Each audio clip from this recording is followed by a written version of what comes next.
जय माता दी। या देवी सर्वभूतेषु मां शक्तिरूपेणी संस्थिता नमस्तस्यै नमस्तस्यै नमस्तस्यै नमो नमः। जय माता दी। आइए आज के वीडियो में हम श्री दुर्गा सप्तशती के 12वें अध्याय और 13वें अध्याय का श्रवण करेंगे। 12वां अध्याय देवी के चरित्रों के पाठ का महत्व। देवी बोली, हे देवताओं, जो पुरुष इन स्रोतों द्वारा एकाग्रचित्त होकर मेरी स्तुति करेगा उसके संपूर्ण कष्टों को निसंदेह हर लूंगी। मधु कैटभ के नाश, महिषासुर के वध और शुंभ तथा निशुंभ के वध की जो मनुष्य कथा कहेंगे, मेरे महात्मा को अष्टमी, चतुर्दशी व नवमी के दिन एकाग्रचित्त से भक्ति पूर्वक सुनेंगे, उनको कभी कोई पाप ना रहेगा। पाप से उत्पन्न हुई विपत्ति भी उनको ना सताएगी। उनके घर में दरिद्रता ना होगी और ना उनको प्रियजनों का बिछोह ही होगा।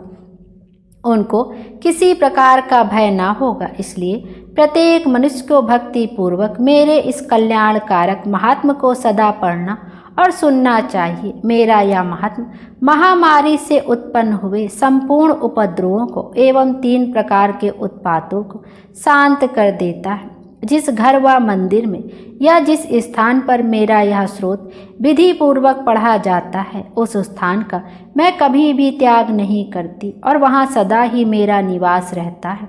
बलिदान, पूजा, होम तथा महोत्सवों में मेरा यह चरित्र उच्चारण करना तथा सुनना चाहिए।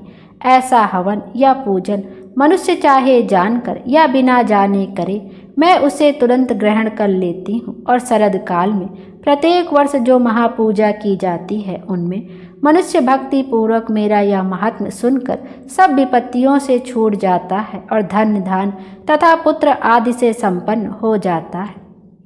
और मेरे इस महामात्म वह कथाओं इत्यादि को सुनकर मनुष्य युद्ध में निर्भय हो जाता है और महात्म के श्रवण करने वाले के शत्रु नष्ट हो जाते हैं तथा कल्याण की प्राप्ति होती है और उनका कुल आनंदित हो जाता है।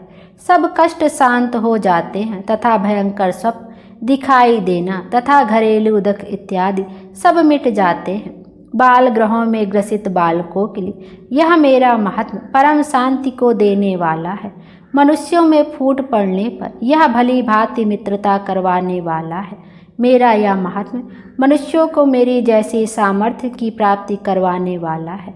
पशु, पुष्प, अर्घ, धूप, गंध, दीपक इत्यादि सामग्रियों द्वारा पूजन करने से, ब्राह्मण को भोजन करा के हवन करके, प्रतिदिन अभिषेक करके, नाना प्रकार के भोगों को अर्पण करके और प्रत्येक वर्ष दान इत्यादि करके जो मेरी आराधना की जाती है और उससे मैं जैसी प्रसन्न हो जाती हूँ, वैसे ही प्रसन्न मैं इस चरित्र के सुनने से हो जाती हूँ।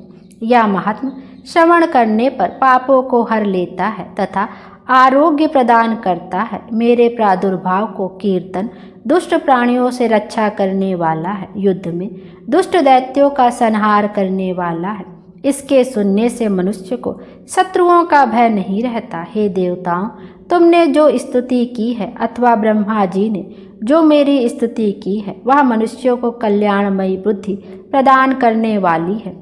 वन में सूने मार्ग में अथवा दावानल से घिर जाने पर, वन में चोरों से घिरा हुआ या शत्रुओं द्वारा पकड़ा हुआ, जंगल में सिंहों से, व्याघ्रों से या जंगली हाथियों द्वारा पीछा किया हुआ, राजा के कुद्र हो जाने पर, मारे जाने के भय से, समुद्र में नाव के डगमगाने पर, भयंकर युद्ध में फंसा होने पर, किसी भी प्रकार की पीड़ा से पीड़ित, घोर बाधाओं से दुखी हुआ मनुष्य मेरे इस चरित्र को स्मरण करने से संकट से मुक्त हो जाता है।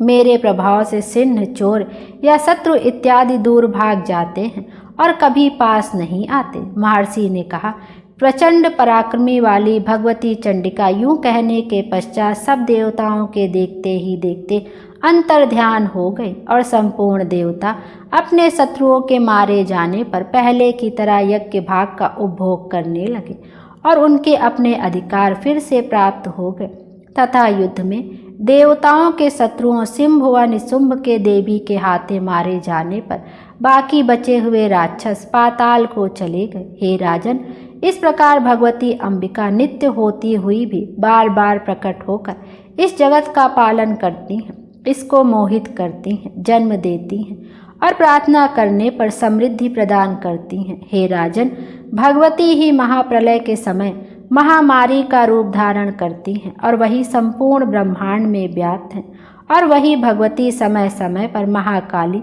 तथा महामारी का रूप बनाती हैं और स्वयं अजन्मा होती हुई भी सृष्टि के रूप में प्रकट होती हैं। वह सनातनी देवी प्राणियों का पालन करती हैं और वही मनुष्य के अभ्युदय के समय घर में लक्ष्मी का रूप बनाकर स्थिर हो जाती हैं, तथा अभाव के समय दरिद्रता बनकर विनाश का कारण बन जाती हैं। पुष्प, धूप और गंध आदि से पूजन करके उनकी स्तुति करने से वह धन एवं पुत्र देती हैं और धर्म में शुभ बुद्धि प्रदान करती हैं। बोलिए माता रानी की जय। आइए अब 13वां अध्याय का श्रवण करते हैं। राजा सुरत और वैश्य को देवी का वरदान। महर्षि मेधा ने कहा, हे राजन, इस प्रकार देवी के उत्तम महात्म का वर्णन मैंने तुमको सुनाया। जगत को धारण करने वाली इस देवी का ऐसा ही प्रभाव है। वही देवी ज्ञान को देने वाली हैं और भगवान विष्णु की इस माया के प्रभाव से तुम और यह वैश्य तथा अन्य विवेकी जन मोहित होते हो और भविष्य में मोहित होगे। हे राजन, तुम इसी परमेश्वरी की शरण में जाओ। यही भगवती आराधना करने पर मनुष्य को भोग, स्वर्ग तथा मोक्ष प्रदान करती हैं। मार्कंडेय जी ने कहा, महर्षि मेधा की यह बात सुनकर राजा सुरत ने उन उग्र व्रत वाले ऋषि को प्रणाम किया और राज्य के छिन जाने के कारण उसके मन में अत्यंत ग्लानि हुई और वह राजा तथा वैश्य तपस्या करने के लिए वन को चले गए और नदी के तट पर आसन लगाकर भगवती के दर्शनों के लिए तपस्या करने लगे। दोनों ने नदी के तट पर देवी की मूर्ति बनाई और पुष्प, धूप, दीप तथा हवन द्वारा उनका पूजन करने लगे। पहले उन्होंने आहार को कम कर दिया, फिर बिल्कुल निराहार रहकर भगवती में मन लगाकर एकाग्रता पूर्वक उनकी आराधना करने लगे। वह दोनों अपने शरीर के रक्त से देवी को बलि देते हुए 3 वर्ष तक लगातार भगवती की आराधना करते रहे। 3 वर्ष के पश्चात जगत का पालन करने वाली चंडिका ने उनको प्रत्यक्ष दर्शन देकर कहा। देवी बोली, हे राजन, अपने कुल को प्रसन्न करने वाले वैश्य, तुम जिस वर की इच्छा रखते हो वह मुझसे मांगो, वह वर मैं तुमको दूंगी, क्योंकि मैं तुम पर अत्यंत प्रसन्न हूँ। महर्षि मार्कंडेय जी कहते हैं, यह सुन राजा ने अगले जन्म में नष्ट न होने वाला अखंड राज और इस जन्म में बलपूर्वक अपने शत्रुओं को नष्ट करने के पश्चात अपना पुनः राज्य प्राप्त करने के लिए भगवती से वरदान मांगा। और वैश्य ने भी, जिसका चित्त संसार की ओर विरक्त हो चुका था, अतः भगवती से अपनी ममता तथा अहंकार रूप आसक्ति को नष्ट कर देने वाले ज्ञान को देने के लिए कहा। देवी ने कहा, हे राजन, तुम शीघ्र ही अपने शत्रुओं को मारकर पुनः अपना राज्य प्राप्त कर लोगे। तुम्हारा राज्य स्थिर रहने वाला होगा। फिर मृत्यु के पश्चात आप सूर्य देव के अंश से जन्म लेकर सावर्णिक मनु के नाम से इस पृथ्वी पर ख्याति को प्राप्त होगे।